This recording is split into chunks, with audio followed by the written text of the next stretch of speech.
예, 안녕하십니까. 예. 하나님은 우리를 바른 길로 인도하시는 분이십니다. 인도한다는 것을 길을 안내하거나 어떠한 진리를 가르침으로 정확한 길로, 진리의 길로 안내하는 것을 말합니다. 그것은 하나님의 그 절대 주권을 우리에게 가르쳐 주고 있습니다. 자, 누가 우리의 삶의 길을 인도하십니까? 우리는 일반적으로 우리의 이성이나 우리의 생각이, 온 주변의 환경이 나를 인도한다고 생각할 수가 있습니다. 물론 우리 사람의 생각이나 혹은 주변 환경 혹은 사람을 통해서 우리를 인도하십니다. 그러나 근본적으로 그 배후에는 하나님이 우리의 삶을 지시하시고 인도하는 것을 우리가 볼 수가 있습니다.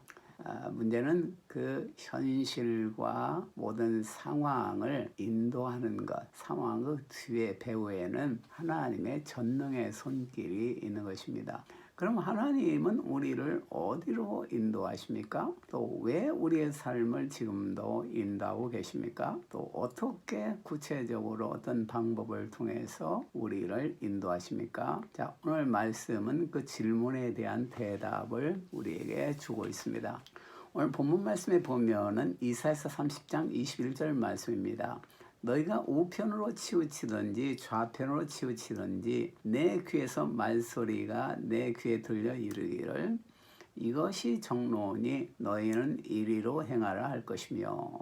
자, 하나님은 우리를 인도하시는데 먼저 어디로 인도하느냐 하니까 바른 길로 인도한다 이겁니다. 그래서 우리가 우편으로 치우든지 좌편으로 치우치든지 할 때에는 우리의 등 뒤에서 말소리가 들려서 내 귀에 이것이 바른 길이니 이리로 행하라 이렇게 말을 하는 것입니다. 하나님은 우리를 택하시고 우리를 사랑하시고 택하고 그냥 버려두는 그러한 참 무감각한 존재가 아닌 것입니다. 하나님은 우리를 택하셨으면은 구체적으로 우리를 인도하시면서 우리의 삶을 지도하시는 분이신 것입니다. 자, 우리에게는 오늘 본문 말씀에 보면은 많은 그 환난이나 고생이 있다고 그랬습니다. 근데 사실은 환난이나 고생을 우리 오늘 성경 말씀 이사야 30장 그 오늘 21절 20절에 보면은 이 환난을 환난의 떡이라고 말했고 고생을 고생의 물이라고 말했습니다. 이것은 우리에게 당하는 환난과 고생은 사실은 우리의 영적인 양식이 된다 이것을 보여주고 있습니다. 이런 환난과 고생이 있지만은 하나님은 우리의 스승을 숨기지 않는다고 했습니다. 그 스승은 누구냐 하니까 물론 선지자나 예언자나 이런 사람이 될 수가 있지만은 그보다도 하나님 자신이 우리의 스승이 되는 것입니다. 하나님이 우리가 바른 길로 가지 않고 좌편으로나 우편으로 치우칠 때에는 우리 뒤에서 말씀하시면서 이것이 바른 길이니까 이리로 가라 이렇게 깨닫게 하시고 지시하신다 이겁니다. 하나님은 우리를 지금도 바른 길로 인도하시고 계십니다. 자, 하나님은 우리를 바른 길로 인도하는데 우리가 구약 성경에 보면은 하나님은 우리를 사랑을 가지고 인도하는 것을 볼 수가 있습니다. 그 이유는 이스라엘 백성에게 하나님은 광야 생활을 하는데 말씀해 주셨는데 그 말씀을 들려주신 장소는 여러 장소가 있지만 그 중에 특별히 성전의 그 성막의 지성소에 들어가서 지성소의 법궤 위에 그 시은소 거기에서 하나님은 이스라엘 백성을 위해서 말씀을 들려줬습니다. 그 시은소는 바로 은혜를 베푸는 자리고 그 시은소는 바로 어린 양의 피를 뿌려야만이 그 앞에 설 수가 있는 장소였습니다.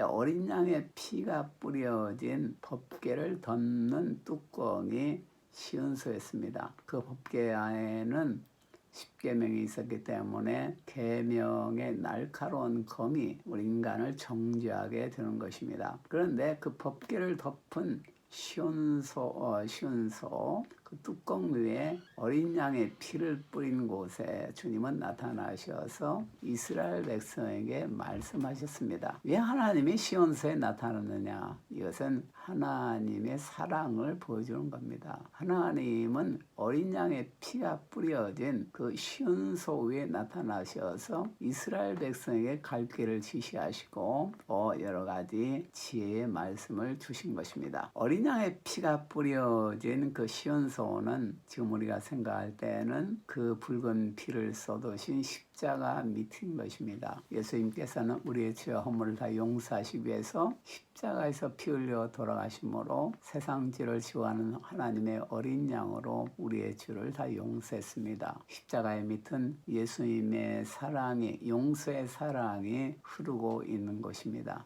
하나님은 그곳에 나타나셔서 이스라엘 백성에 말한 것입니다. 이것은 하나님께서 사랑을 가지고 우리를 인도하고 계시다. 이것을 우리가 볼 수가 있습니다. 민수기서 89절에 보면은 모세가 회막에 들어가서 여호와께 말씀하려 할 때 증거계 위 속죄소의 위에 두 그룹 사이에서 자기에게 말씀하시는 소리를 들었으니 여호와께서 그에게 말씀하심이었더라. 그래서 하나님은 모세에게 그 시온소 어린 양의 피가 뿌려진 시온소 위에서 나타나서 이스라엘의 죄를 용서하시는 그 사랑의 음성을 들려줬던 것을 보는 것입니다. 우리가 신약 성경에 들어가면은 성령님이 우리 안에 계심으로 성령님이 우리를 모든 진리 가운데로 인도하시는 것입니다. 성령님은 살아계신 하나님이고 예수님의 영이기 때문에 우리를 사랑으로서 지금도 한 걸음씩 인도하시고 또 진리 가운데로 우리를 인도하는 것을 볼 수가 있습니다. 자, 요한복음 16장 13절에 보면은 그러나 진리의 성령이 오시면 그가 너희를 모든 진리 가운데로 인도하시리니 그가 자유로 말하지 않고 오직 듣는 것을 말하시며 장래일을 너희에게 알리시리라. 그래서 진리의 성령이 오실 때 그 진리의 성령님은 우리를 모든 진리 가운데로 인도하시는 것입니다. 1863년에서 1947년 사이에 살았던 분이 있는데 그 사람의 이름은 헨리 포드입니다. 이 사람은 미국의 기술자였는데 기업인이었고 포드 회사를 설립한 사람이죠. 이 사람은 미국의 그 미시간주의 디트로이트 서쪽의 아주 그 농촌에서 태어났습니다. 농부의 아들로 태어났습니다. 12살 때 어머님이 큰 병이 걸렸는데 그 어머님의 병을 낫게 하기 위해서 그는 말을 타고 이웃마을로 이제 달려가게 되었습니다. 아마 의사를 보러 갔던지 약을 구하러 갔을 겁니다. 그런데 말을 타고 아무리 달려도 거리가 좁혀지질 않는 것입니다. 미국이라는 땅이 넓은 땅이기 때문에 그 당시에 그 농촌의 길들이 그렇게 잘 발달을 하지 않았겠죠. 그래서 이제 어머님의 곁에 다시 되돌아왔을 때 보니까 어머님은 이미 소천하신 후였습니다. 자, 이제 포드가 나중에 자동차를 만들게 된 이유 중에 하나가 될 수 있겠습니다. 그는 15살 때 집이 가난했던 모양이죠. 학업을 중단을 하고 기계공이 되었습니다. 그래서 에디슨 회사의 기술 책임공이 되어서 일을 했습니다. 1903년에 이제 회사를 그만두고 40세에 포드 회사를 설립을 합니다. 그리고 그는 모든 그 일을 공장의 일을 분업화를 시키고 또 전문화를 시킵니다. 그렇게 해서 효과적으로 회사를 이제 운영을 했는데 일일 노동 시간도 8시간으로 줄였고 그래서 이제 회사가 비약적인 발전을 하고 그 당시에는 그 포드 회사가 세계적인 그런 회사로 발돋움하게 되었습니다. 자, 포드의 경영 원리가 좀 재미있는데 이것은 미래에 대해서 불안해하지 말자 이겁니다. 과거에 너무 붙들리지 말라 이겁니다. 그리고 경쟁을 하지 말고 또 봉사를 그 이익보다 더 우선적으로 생각하라 이렇게 말했습니다. 또 이제 값싸게 만들어서 많은 사람에게 값싸게 판매해서 많은 사람이 싼 비용으로 사용할 수 있도록 이렇게 만들라고 했습니다. 포드의 이 경영 이론은 그 당시에 많은 그 영향을 미쳤는데, 특별히 피터 드라커라는 이 학자는 오스트리아 출신의 경영학자인데, 포드의 그 경영 원리를 요약을 해서 경영학을 이렇게 만들었는데, 기업의 존재 이유는 영리가 아니라 카스터머, 고객이다, 이렇게 말했습니다. 기업은 영리를 위해서라기보다는 궁극적으로 고객을 위해서 존재한다 이겁니다. 목적이 사람이라 이거죠, 사람. 그리고 이제 무엇을 하고 싶다기보다는 무엇을 해야 하나, 진정으로 그 가치 면에 있어서 이제 중점을 두었던 것을 봅니다. 그래서 이제 이 이론을 피터 드라커는 이제 정리를 했습니다. 자, 이 헨리 포드, 그 당시에 세계적인 그런 회사, 포드 회사를 설립해서 발전시키는 그런 분인데, 이 사람은 이렇게 말을 했습니다. 나는 하나님이 일들을 관리하고 그분은 나에게서 어떠한 조언도 필요하지 않는다고 믿습니다. 하나님이 책임질 때 나는 모든 것이 결국 최선을 이룰 것을 믿습니다. 그렇다면은 걱정할 것이 무엇이 있습니까? 이렇게 말했습니다. 포드는 그 회사를 경영하면서 원칙으로 삼은 것이 하나님이 모든 일을 관리하고 있다. 그분의 지혜는 나의 조언이 없어도 충분하다. 최선을 이룰 것을 포드는 항상 믿었던 것입니다. 그래서 걱정을 맡기고 하나님의 뜻을 따를 것을 그런 경영의 철학으로 이렇게 삼은 것을 볼 수가 있습니다. 하나님은 우리를 바른 길로 인도하시는 분이십니다. 그러면 이 하나님께서 지금 현재 우리의 삶 가운데 하시는 일은 뭡니까? 먼저 첫 번째로 하나님은 그 아들 예수 그리스도를 통하여 우리를 구원하시기 위해서 인도하십니다. 자, 하나님이 왜 우리를 인도하십니까? 그것은 예수님을 통해서 우리를 구원하시기 위해서 인도한다 이겁니다. 자, 요한복음 3장 17절에 보면은 하나님이 그 아들을 세상에 보내신 것은 세상을 심판하려 하심이 아니요 저로 말미암아 세상이 구원을 받게 하려 하심이라. 하나님께서는 그 아들 예수 그리스도를 이 땅에 보내셨습니다. 그것은 이 세상을 심판하러 보낸 것이 아니고 예수 그리스도로 말미암아서 세상이 구원을 받기 위함이었습니다.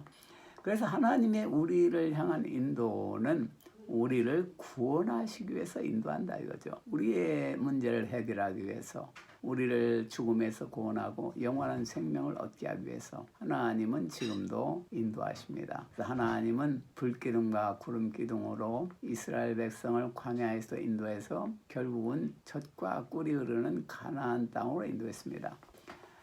자, 여기서 젖과 꿀이 흐르는 가나안 땅은 하나님의 나라의 상징이라고 볼 수가 있습니다. 영원한 천국의 상징이기도 하고, 광야는 바로 시련과 고난과 여러 가지 문제가 있는 현실을 말하고, 또 애굽에서 해방을 시켰는데 애굽은 마귀의 종살이를 하던 그러한 불신의 세계를 말하고 있습니다. 그런 상징을 우리가 볼 수가 있습니다. 그런데 하나님께서는 지금도 불기둥과 구름기둥으로 우리 예수님을 통해서, 성령님을 통해서 우리를 영원한 천국으로 구원하시기 위해서 인도하시는 겁니다.